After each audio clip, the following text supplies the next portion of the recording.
Hello and welcome everyone. यार इस video में हम लोग फ्री रेडिकल एडिशन रिएक्शन में रिएक्शन विद मेटल कैटलिस्ट देखने वाले हैं। एडिशन रिएक्शन हो रही है, मतलब कि जो हमारा सब्सट्रैक्ट होगा वो क्या हो सकता है, या तो एल्कीन होगा या फिर एल्काइन होगा मोस्ट ऑफ द केसेस। उसकी रिएक्शन हम लोग मेटल कैटलिस्ट के साथ कराएंगे, पूरा डिटेल में देखने वाले हैं और उसके बाद उसकी स्टीरियो केमिस्ट्री भी देखेंगे।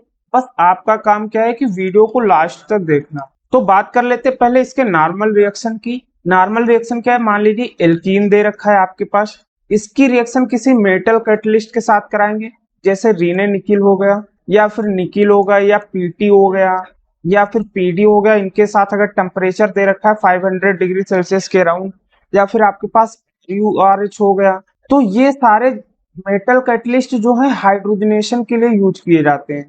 ठीक है, तो अगर यहाँ हाइड्रोजनेशन होगा तो क्या होगा, ये एल्कीन से एल्काइन में कन्वर्ट हो जाएगा। तो यहाँ क्या आ जाएगा, एक हाइड्रोजन यहाँ पर, मतलब हाइड्रोजनेशन हो गया। तो यहाँ पर जो हाइड्रोजन होंगे वो हमेशा सिन एडिशन करेंगे। अभी आपको स्टीरियो केमिस्ट्री दिखाएंगे तो उसमें और अच्छे से समझ में आ जाएगा। अब बात करते हैं इसकी स्टीरियो केमिस्ट्री की। स्टीरियो केमिस्ट्री क्या होगी, आपको याद होगा हमने पिछले वीडियो में हम लोगों ने हाइलोजेंस के साथ कराई थी रिएक्शन।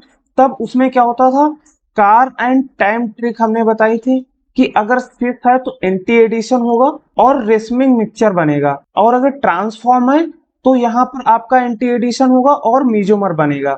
बट हाइड्रोजनेशन के केस में क्या होगा, या मेटल कैटलिस्ट के केस में क्या होगा, अगर आपका सिन कंपाउंड दे रखा है जैसे C डबल बॉन्ड C, इधर CH3 और यहाँ पर CH3, यहाँ हाइड्रोजन और यहाँ पर हाइड्रोजन, इसकी रिएक्शन अगर हम लोग कराते थे Br2 और CCl4 की प्रेजेंस में, यानी कि हैलोजनेशन जब कराते थे, तो ये स्विच फॉर्म है, तो मतलब रेसमिक मिक्सचर बनेगा।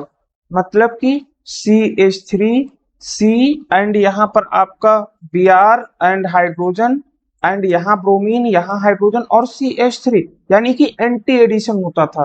ये सब हम लोगों ने पिछले वीडियो में डिटेल में देखा था और इसका मिरर इमेज बनता था। बट अगर हम रिएक्शन मेटल कैटलिस्ट की प्रेजेंस में कराएंगे तो जस्ट अपोजिट हो जाएगा। मतलब सिस में हमें क्या फॉर्म होगा, मीजोमर।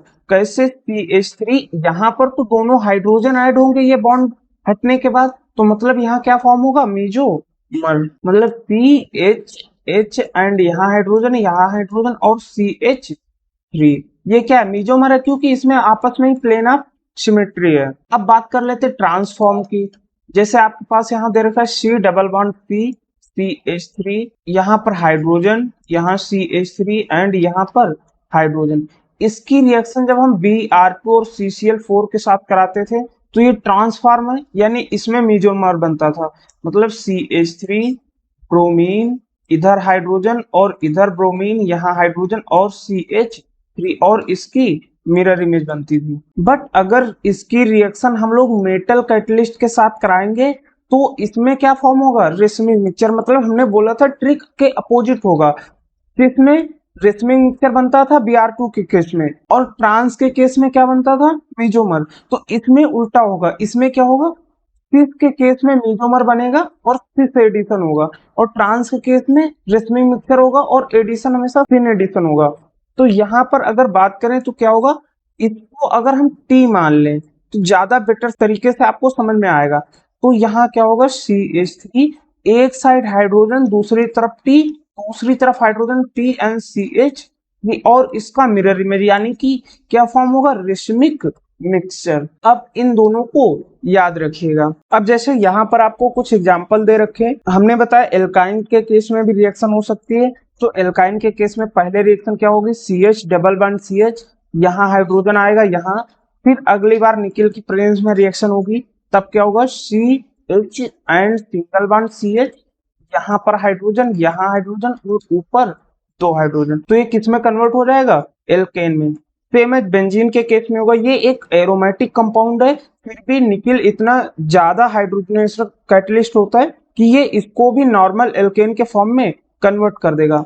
मतलब कि पहले स्टेप में क्या होगा, एक पाई बॉन्ड को ब्रेक करेगा, फिर दोबारा क्या करेगा, दूसरे पाई बॉन्ड को ब्रेक करेगा, फिर लास्ट में ये क्या करेगा, तीनों पाई बॉन्ड को ब्रेक करके एल्केन में कन्वर्ट कर देगा।